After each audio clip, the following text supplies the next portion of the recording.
வணக்கம் and welcome to மீனு சமையல். நம்ம இன்றைக்கி பார்க்க போகிற ரெசிபி நெத்திலி கருவாடு தொக்கு. வாங்க எப்படி செய்யலான்னு பார்க்கலாம். அதுக்கு ஒரு பாத்திரம் வச்சுக்கிட்டோம். அதில் 4லேருந்து 5 டேபிள் ஸ்பூன் அளவு எண்ணெய் விட்டுக்கிட்டோம். இதில் வந்து கடுகு, உளுந்தம்பருப்பு, வெந்தயம் சேர்த்து நல்லா பொரிய விட்டுட்டோம். கொஞ்சம் கருவேப்பில் சேர்ந்து பொரிஞ்சதுக்கப்புறமா சின்ன வெங்காயம் 15லேருந்து 20 பல் பொடிசாக நறுக்கி வச்சுருக்குறோம். அதை ஆட் பண்ணிக்கிட்டோம். அதை ஆட் பண்ணிவிட்டு நல்லா ஒரு வதக்கிக்கிடலாம்.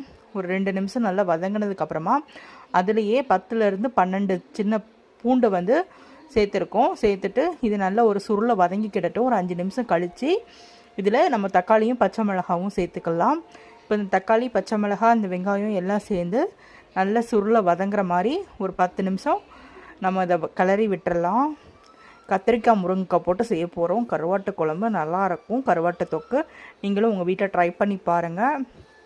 டேஸ்ட் அல்டிமேட்டாக இருக்கும். இப்போ இது நல்லா வதங்கிட்டு இருக்கு. இந்த வதங்கிறதுக்காக கொஞ்சம் உப்பு சேர்த்துக்கிட்டு